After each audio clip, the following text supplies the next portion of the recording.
Hello friends, ମୁଁ ଆପଣଙ୍କୁ ଆଜି ବଳିଆ ଯୋଜନା ବିଷୟରେ କହିବା ପାଇଁ ଯାଉଛି ଯେ ଏମିତି ଯେଉଁ କାଳିଆ ଯୋଜନା ଆସିଥିଲା, ତ କାଳିଆ ଯୋଜନାରେ ଆପଣଙ୍କୁ 5,000 ଲେଖାଏଁ ମିଳିଛି।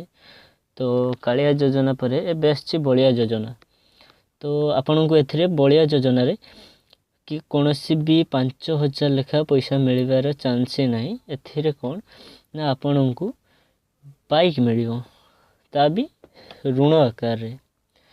ସେଟା କେମିତି ସବୁ ମୁଁ ଭିଡ଼ିଓରେ କହିବି ଫ୍ରେଣ୍ଡସ୍, ଆଗକୁ ଦେଖନ୍ତୁ ଏଟା ହେଉଛି ଗୋଟେ ପ୍ରାଇଭେଟ୍ କମ୍ପାନୀ MSB ବାଇକ୍ ତରଫରୁ, ମାନେ ସିଏ ଗୋଟେ ଏମିତି ଷ୍ଟାର୍ଟ କରିଛି ଯେ 5 କୁଇଣ୍ଟାଲ ଧାନ ବଦଳରେ ଯେତିକ ପଇସା ଆପଣଙ୍କ ପାଖରେ ଅଛି, ତ ସେତିକ ମାତ୍ରାରେ ପଇସା ଦେଲେ ଆପଣଙ୍କୁ ବାଇକ୍ ମିଳିପାରିବ, ତା ବି ପୁଣି ଋଣରେ।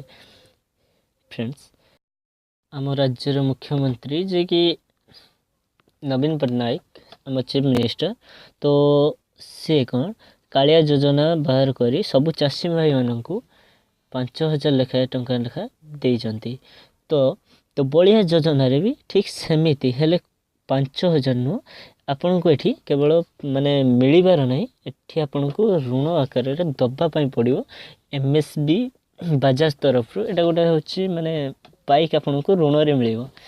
ତ ଏଠି କ'ଣ ସବୁ ଚାଷୀ ଭାଇମାନେ ଯେପରି ବାଇକ୍ ଚଢ଼ିବେ, ତ ସେହି ପାଇଁ MSB ବାଜାଜ ତରଫରୁ ଏସବୁ ନିର୍ଣ୍ଣୟ ନିଆଯାଇଛି। ତ ଆପଣଙ୍କୁ କେବଳ ଏଠି ବେଶୀ କିଛି କରିବା ପାଇଁ ପଡ଼ିବନି। ହେଲେ ଫ୍ରେଣ୍ଡସ୍, ମୁଁ ଆପଣଙ୍କୁ ଗୋଟେ ଆଡ଼ଭାଇସ୍ ଦେବା ପାଇଁ ଚାହୁଁଛି କି ଆପଣ ଏଇ କଥାରେ ଭାସିକି କୌଣସି ବି ମାନେ ନିର୍ଣ୍ଣୟ ନିଅନ୍ତୁନି, କାରଣ ଏଇଟା କୌଣସି ସରକାରୀ ନୁହେଁ, ଏଇଟା ପ୍ରାଇଭେଟ୍ କମ୍ପାନୀ ତରଫରୁ ଆସିଛି।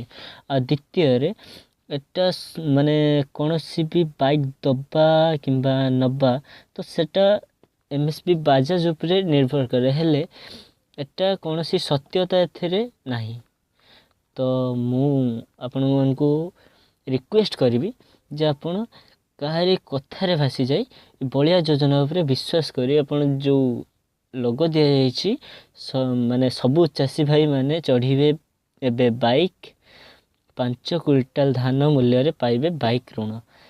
ଏମିତି କିଛି ବି ନୁହଁ ଫ୍ରେଣ୍ଡସ୍, କୌଣସି କାହାରି କଥାରେ ଭାସିକି ଆପଣ ଏମିତି କିଛି କରନ୍ତୁନି, କାରଣ ଏହାର କିଛି ବି ସତ୍ୟତା ନାହିଁ ଫ୍ରେଣ୍ଡସ୍।